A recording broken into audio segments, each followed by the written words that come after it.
Bapak Ibu Jemaat yang diberkati Tuhan, selamat pagi, Shalom. Kita bersyukur bersama kepada Tuhan atas penyertaan dan anugerah yang Tuhan berikan kepada kita. Kita semua boleh ada dan bersekutu dalam rumah Tuhan di tempat ini. Saya percaya Bapak Ibu datang dalam kehidupan keluarga bersama dengan Tuhan di dalam rumah Tuhan yang kudus ini, membawa ungkapan syukur dengan hati dan mulut kita. Setiap orang dapat dengan mudah menaikkan atau memanjatkan nyanyian ucapan syukur, bersyukur, bermazmur bagi Tuhan. Namun, apakah nyanyian syukur, pujian, mazmur kita itu keluar dari hati kita yang tulus dan dengan iman yang teguh? Kemungkinan jawabannya ada dua. Mungkin ada yang jawab ya, bahkan juga ada yang jawab tidak.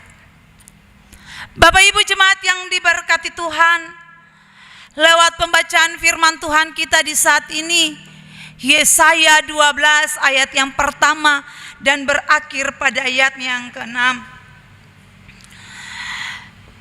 Bangsa Israel dimurkai Tuhan karena tidak taat dan setia kepada Tuhan. Mereka lebih memilih setia kepada Baal. Mereka tidak mengandalkan Tuhan. Israel lebih memilih untuk bersekutu dengan Mesir dan melawan Asyur.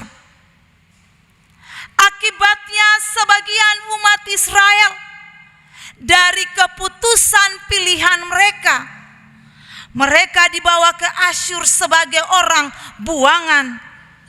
Inilah hukuman Tuhan kepada Israel. Bapak Ibu Jemaat yang diberkati Tuhan, dalam keadaan terhukum, terbuang, dan menjadi tawanan dan juga budak, akan sulit bagi Israel, bahkan juga hampir mustahil bagi umat Israel bersyukur kepada Tuhan dengan setiap kehidupan yang mereka hadapi dalam siksaan di perbudakan. Tetapi tidak demikian dengan Yesaya. Ia tahu kehendak Tuhan, sekalipun Tuhan marah kepada umatnya dan memberi hukuman, ia tahu sungguh bahwa setiap apa yang Tuhan berikan bagi Israel, Tuhan sedang memberkati dan juga Tuhan sedang mendidik mereka agar mereka bisa sadar, mereka bisa pahami dengan maksud dan tujuan Tuhan. Dalam situasi terhukum dan terbuang, Yesaya malah bersyukur karena hukuman Tuhan tidak selama-lamanya. Akan kemurahan Tuhan terjadi, murka Tuhan pun akan surut kepada umat Israel. Bapak Ibu Jemaat yang diberkati Tuhan, Yesaya mengajak dan meminta mereka untuk bersyukur kepada Allah. Sebab ini adalah peristiwa ajaib, yaitu mereka akan dipulangkan dari tanah perbudakan, tanah pembuangan, kembali ke tanah leluhur mereka. Ayatnya yang pertama sampai ayatnya yang ketiga. Mereka dipulangkan dengan selamat.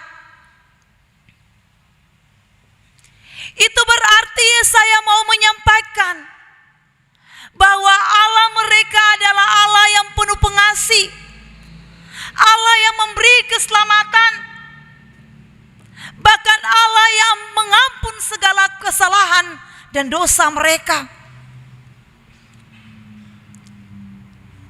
Jadi sangat penting dan patutnya ucapan syukur itu dilakukan dengan hati yang tulus dan dengan iman yang teguh.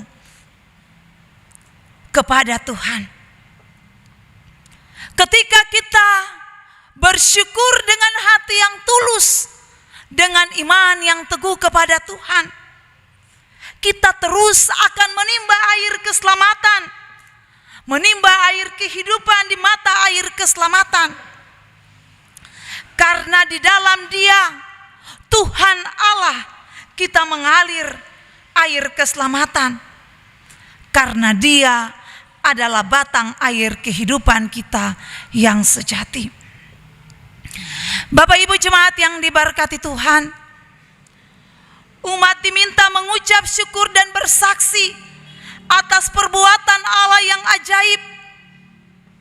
Jadi peristiwa pemulangan bangsa Israel dari Babel bukan hanya disyukuri tetapi juga diberikan motivasi agar umat bersaksi menceritakan perbuatan ajaib Tuhan, supaya kisah ajaib ini tidak sampai tenggelam dimakan zaman. Kisah pemulangan Israel dari Babel harus dipahami sebagai karya Allah dalam kehidupan umat.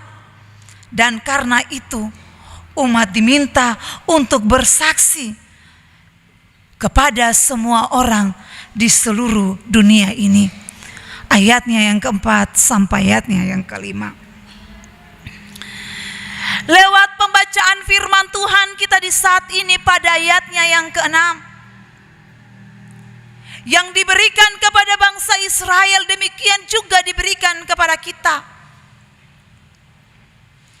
Sebagai orang percaya seharusnya kita bersyukur, bermazmur, bernyanyi bagi Tuhan, karena besar dan agung namanya. Allah Maha Kudus, perbuatannya yang maha mulia, dahsyat dan luar biasa. Kenapa dikatakan agung? Karena Ia tinggal di tengah-tengah umatnya, di mana ini merupakan nubuat tentang kedatangan Yesus Kristus, Anak Allah yang kudus, untuk keselamatan manusia. Bapak Ibu jemaat yang diberkati Tuhan, dalam bacaan Yesaya ini merupakan pengungkapan rasa syukur atas rencana Allah. Yang menarik adalah bahwa pada saat itu nubuat Allah disampaikan melalui Yesaya itu belum terjadi. Sekalipun demikian, jelas bahwa sesudah pembacaan saat ini, Nabi Yesaya mengungkapkan syukur karena Allah telah dan akan melaksanakan rencananya yang ajaib. Oleh karena itu, ucapan syukur Yesaya tersebut merupakan ungkapan iman bahwa Allah pasti dan akan melakukan apa yang telah dijanjikannya. Bapak Ibu jemaat yang diberkati Tuhan, lewat pembacaan kita di saat ini, ada beberapa hal yang dapat kita ambil menjadi bahan perenungan kita dalam kehidupan kita. Yang pertama, ungkapan syukur kepada Tuhan tidak hanya sebatas bibir dan hati saja, melainkan harus diwujudkan dalam sikap hidup dan dengan senantiasa bersyukur kepadanya, serta mewartakan perbuatan-perbuatannya yang ajaib yang kita rasakan. Semuanya itu demi kemuliaan nama Tuhan. Dan yang kedua, bersyukur atas hati gembira kita lakukan ketika kita merayakan ulang tahun, kenaikan pangkat, anak-anak kita berhasil dalam pendidikan. Namun bagaimana jika situasi berbeda, seperti kita kehilangan barang-barang berharga, kita mendapatkan sakit penyakit penyakit yang mematikan? Ataukah kita di PHK? Ataukah kita kehilangan orang-orang yang kita cintai?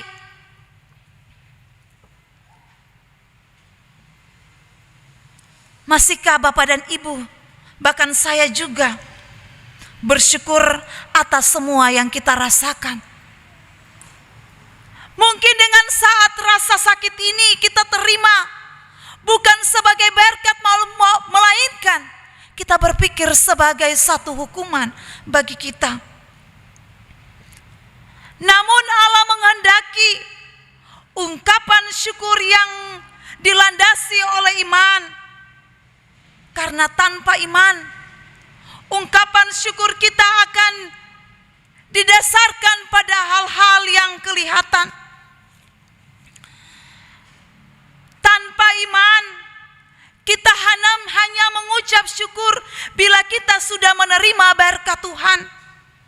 Oleh karena itu, tanpa iman yang teguh, kita tidak sanggup bersyukur saat kita mengalami kegagalan atau hal-hal yang buruk dalam kehidupan kita. Tanpa iman kita hanya akan bisa bersyukur berdasarkan apa yang kita terima, bukan berdasarkan iman kita. Kenyataan yang terjadi, sebagian orang Kristen hanya bersyukur dengan hal-hal yang baik, namun mereka tidak bersyukur dengan hal-hal yang buruk yang mereka dapatkan. Bahkan juga ada persungutan, bahkan juga ada membuang kesalahan kepada Tuhan. Namun perbuatan demikian adalah perbuatan yang salah. Kita harus pahami sungguh bahwa di setiap kegagalan, di setiap persoalan hidup yang kita hadapi, di setiap rasa sakit yang melekat dalam diri kita, mungkin ada maksud Allah di balik semua itu. Mungkin ada didikan-didikan Allah sehingga kita bisa sadar, kita bisa pahami akan maksud-maksud Allah dalam kehidupan kita. Lewat pembacaan kita di hari ini, bahkan juga nats pembimbing kita, yang diharapkan dari kita, Tuhan mengharapkan agar kita, Bapak, Ibu, dan saya mampu mengucap syukur dalam segala hal, baik susah maupun senang. Sebab itulah yang dikehendaki Tuhan di dalam Yesus Kristus. Dengan iman yang teguh, dengan hati yang tulus, sebagai wujud percaya kita kepada Tuhan. Dan yang ketiga, seruan Yesaya kepada bangsa Israel. Seruan ini juga disampaikan kepada Bapak, Ibu, dan saya. Kita perlu mengikuti seruan Yesaya yang mengajak kita untuk bersyukur kepada Tuhan dan bermazmur untuk namanya di saat susah maupun senang. Sebab Allah sang sumber keselamatan akan menguatkan kita hingga kita tidak gentar. Perbuatannya yang mulia perlu diwartakan kepada seluruh dunia dengan sukacita dan pujian. Selayaknya kita selalu bersyukur atas segala berkat-Nya yang kita terima. Sebab ketika Bapak, Ibu, dan saya mampu untuk bersyukur dengan hati yang tulus, dengan iman yang teguh, itu berarti kita mampu berterima kasih kepada Tuhan yang memberi hidup ini. Tuhan memberkati kita lewat firman-Nya. Amin.